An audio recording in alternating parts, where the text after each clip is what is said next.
ఉజ్జయినిలో ఇంకా చూడవలసిన ప్రదేశాలు చూద్దాం ఈరోజు. గణేష్ మందిరం అత్యద్భుతంగా ఉంటుంది, బాగా పురాతనమైంది. ఈ గణేష్ మందిరం దర్శించుకోండి. అలాగే గణేష్ మందిరంలో గోమాతలు కూడా ఉంటాయి. అక్కడ కొంతమంది గడ్డి అది సమర్పించుకుంటారు, దానికి తగిన ఏర్పాట్లు ఉన్నాయి. అలాగే జగన్నాథ స్వామిని కూడా ఇక్కడ పెట్టారు, పూరి జగన్నాథ స్వామి. ఆ తర్వాత మనం గట్కాళీ మాత దేవాలయానికి వెళదాం. గట్కాళీ మాత దేవాలయం కూడా శక్తిపీఠాల్లో ఒకటిగా ప్రసిద్ధి చెందింది. ఈ అమ్మవారి దేవాలయం కూడా బాగా అత్యద్భుతంగా ఉంటుంది. అమ్మవారు మరి దగ్గరగా ఫోటో తీయటానికి వాళ్ళు ఒప్పుకోవట్లేదు కాబట్టి అలా తీయటం జరిగింది. ఈ దేవాలయం కూడా చాలా పురాతనమైంది. చూడండి చక్కగా.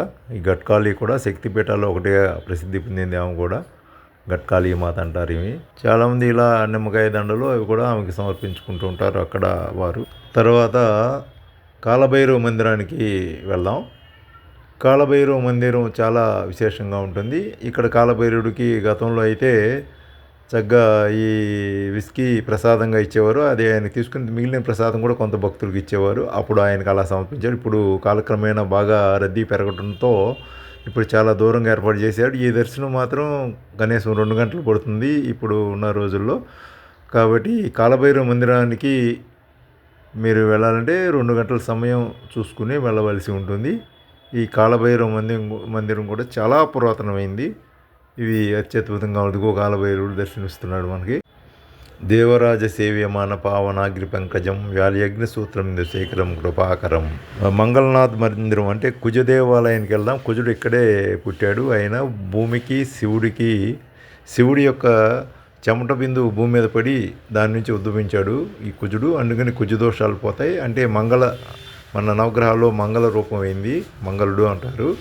ఇక్కడ కుజ దోషాలకు పూజలు ప్రత్యేకంగా చేసుకుంటూ ఉంటారు. పండితుల ద్వారా తీసుకుని మనం చేసుకోవచ్చు. 550 రూపాయలు తీసుకుంటారు. 250 రూపాయలు పూజా సామాగ్రి అలా తీసుకుని మొత్తం సుమారుగా 1000 రూపాయలు ఖర్చు పెట్టుకోవచ్చు. ఇక్కడ అన్న అభిషేకం చేస్తారు శివుడికి కూడా. ఇక్కడ ఆంజనేయుడి గుడి ఒకటి ఉంది. ఇక్కడ ఈ కుజ దేవాలయం అదిగోండి, కుజుడు ఆయనే. ఇదిగో ఇది ఈ కుజ దేవాలయం దర్శించుకున్నారు కదా, ఆ కుజుడు ఆయనే. ఇక్కడ పూజ చేసుకున్నంతనే కుజ దోషాలని పోతాయని చెప్తారు. అక్కడి నుంచి మనం సాందీపని ఆశ్రమం, శ్రీకృష్ణుడు చదువుకున్నటువంటి వారి గురువు గారి ఆశ్రమానికి వెళదాం. ఈ ఆశ్రమం ఇది. ఇలా పరిసరాలు చాలా బాగుంది. ఇదిగో కృష్ణుడు దర్శనమిస్తున్నాడు మనకి. ఇక్కడ బయట ఏనుగుడు దర్శనమిస్తుంది. భక్తులు పాటలు పాడుతున్నారు చూడండి.